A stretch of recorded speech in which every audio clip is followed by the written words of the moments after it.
Alright, so I recently decided to go back and play X-Men Reign of Apocalypse almost 24 years after its initial release in 2001. And for starters, I've never played this game before, so this is a new experience for me. Right off the rip, I always forget Wolverine is short. He's only 5'3". You gotta love your short kings here. The squad of Wolverine, Cyclops, and Storm get back from some mission only to find the X-Mansion in ruins and to find that Professor X is not there. Oh yeah, and there's a dead guy on the floor that looks like Cyclops. That kind of trips Cyclops out a bit. We, as Wolverine, then have to fight these robot things throughout the X-Mansion in order to get out of there in one piece. After fighting through various robots, we then meet the final boss. The man, the myth, the legend himself, Blob. Riz, come on, bub, for old time's sake, huh? Did you just call me Blob? No, And like always, we make relative easy work of Blob and defeat him. Wolverine tries to get Blob to talk, but he doesn't, and Wolverine gives up almost instantly on trying to get Blob to talk. He then asks Rogue what she knows, and she says, well, we sure as heck ain't in Kansas anymore. Cyclops completely doesn't get the reference at all because he's a humorless little bitch.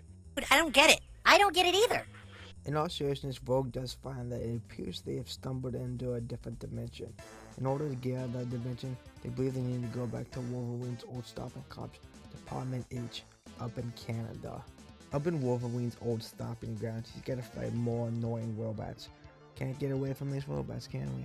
After fighting through more of them robots, we then meet Mr. Bossman himself, Cable. And honestly, I always thought Cable was one of the most underrated X-Men. Super cool hero with super cool powers, and we have to fight him. We defeat Cable only to find there's much more going on up here in Canada, and finding that Alpha Flight, previously known as allies for X-Men in the regular dimension, are actually bad guys here. They also look a lot like Spider-Man. We then run into Wolverine's best friend, Sabretooth. Sabretooth.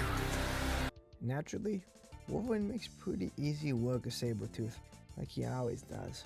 We then meet yet another boss fight on this level, this time being Gambit. And it's a really good idea Rogue isn't fighting Gambit, because Rogue would definitely fall for Gambit shenanigans, but Wolverine on the other hand, he ain't falling for any of that Cajun charm. Naturally, Wolverine makes quick work out of Gambit. Meanwhile, Cyclops realizes the squad is in another dimension that's controlled by Apocalypse. That sounds kinda scary. Cyclops determines that for them to get out of this crazy alternative universe, they need to find the warp gate. In order to find the warp gate, they need to stop Sentinels from tracking them, which is why they're gonna head on over to Colorado to destroy one of the main Sentinels bases of operation. They also might hit the slopes a little bit while they're out in Colorado. Phoenix, aka Jean Grey, is a bad guy in this universe and is trying to stop the Black Red from flying. This makes things very awkward for Cyclops, seeing his real-life girlfriend or wife, whatever it is at this point, being a bad guy. Pretty crazy. Well, I guess he probably should be used to it by now after seeing her turn into Phoenix and try and destroy half the universe. Now, I guess you can say Cyclops likes bad guys. But if Phoenix likes bad boys, she definitely would have picked Wolverine over Cyclops. Hey, bad boy. Wolverine fights Phoenix in order to prove he's more of a man than that dweeb she's dating Cyclops.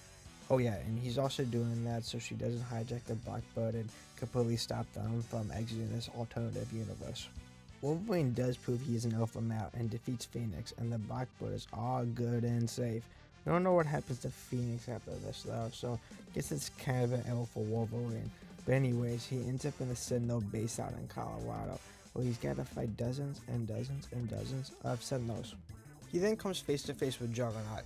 Juggernaut is someone that I thoroughly don't understand how he loses. I mean, man is built like a literal tank. He's almost impossible to take down. Still, the 5'3" guy is somehow able to take down the 6'10" guy. After defeating the Sentinels, the gang is determined they need to find the warp gate. In order to find the warp gate, they believe they need to track down Forge, who they believe can lead them to the warp gate. While hunting down the Forge man, I run into these very annoying flame things that will not stop hitting me. I must just be an idiot who has horrible timing when it comes to this. Every time I try and walk through it, bam, on fire. Oh, just take it easy, man. We then run into the Master of Magnetism himself, Magneto.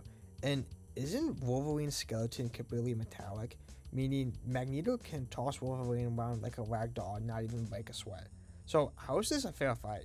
And how does Wolverine ever beat Magneto in a fight? He is literally his kryptonite. Anyways, after overcoming massive odds, Wolverine some way somehow beats up Magneto. I still don't understand the logic of this, but hey, whatever, good guys win, let's go, let's get out of this stupid alternative universe. They then are able to contact Forge, and Forge is all like, hey, yo, I got the warp gate, but can you help us, in Apocalypse's reign of terror in our universe first? Then you can go back to your regular universe. Cyclops is all like, yeah, we'll do the best we can. The team figures in order to find the warp gate, they might need to check out the Hellfire Club, where they suspect the gate might be. Wolverine has to fight a good old buddy of his in Nightcrawler. And it's really weird to see Wolverine fight Nightcrawler and see Nightcrawler be represented as a bad guy, which is not very typical in the X-Men universe. Wolverine's able to move past his past friendship with his furry friend here and beats that elf right up. Wolverine then runs into Psylocke and makes quick work of her, and I'm not really all that sure what her and Nightcrawler are doing over here by the Hellfire Club. Like, isn't the Hellfire Club in Boston or something? Cyclops determines the warp gate is in San Francisco, which, if it's true that the Hellfire Club's in Boston, San Francisco and Boston are completely different places on completely different sides of the country. Oh yeah, and before they go to San Francisco, Cyclops takes them to some jungle in the middle of nowhere, which sure as heck doesn't look like San Francisco. Looks like it's not even in the United States. But Cyclops says they gotta draw off some of the Apocalypse's forces, so they take a major league detour in order to do that. Beast is definitely the kind of guy I can just see hanging out in a jungle. But anyways, Wolverine makes quick work out of him and takes him down, which is kind of a theme of this game. Another theme of this game, me fighting the boss off screen. Like, you can see Wolverine, but you can't see Beast. Guess I was just too desperate to take him down. After getting out of the jungle, we head to some mutant cloning place that we want to take down. And the boss fight is this little samurai guy. I'm telling you what, I want this guy on my side. This robotic samurai, this guy is so electric. But yeah, we make quick work of him and we're off to the warp gate. We then finally end up in San Francisco where the warp gate is, and end up trying to save some people from Apocalypse's little minions, end up fighting Archangel. I can't help but wonder if Archangel likes being under the rule of Apocalypse more than he doesn't, because let's face it, the angel form, kinda lame. He can fly, which is pretty sick. But other than that, man is useless in the fight, whereas with Archangel, man, he's a powerhouse.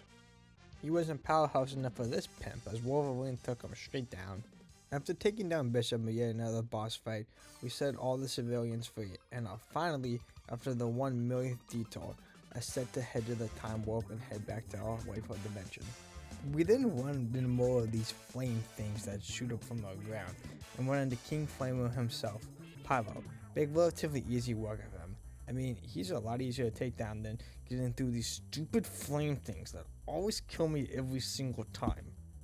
We then finally come face to face with the man himself, Apocalypse. By this point in the game is starting to feel challenging.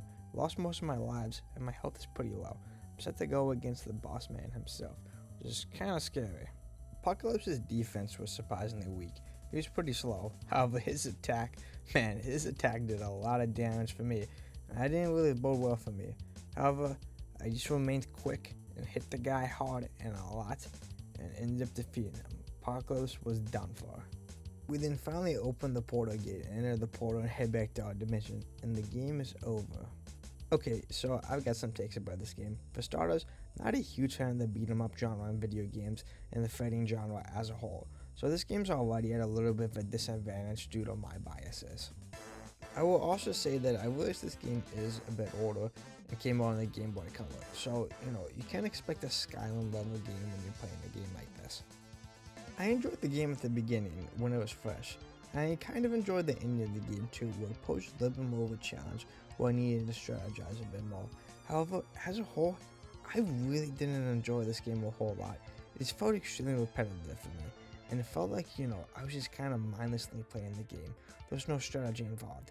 But once again, I get it. This kind of comes with the territory of playing a beat 'em up game. I'm not gonna not recommend someone playing this game, because if it's the style of game you like, then I understand it. This game could be enjoyable for a lot of people, and I can see it, but it's just not really my cup of tea. And if I spend $15 or even $10 on this game, I would personally be pretty disappointed with the results. Once again, it's just not my style of game. Well, I hope everyone enjoyed the video, and please don't forget to like and sub for more related content. Thank you so much. See ya.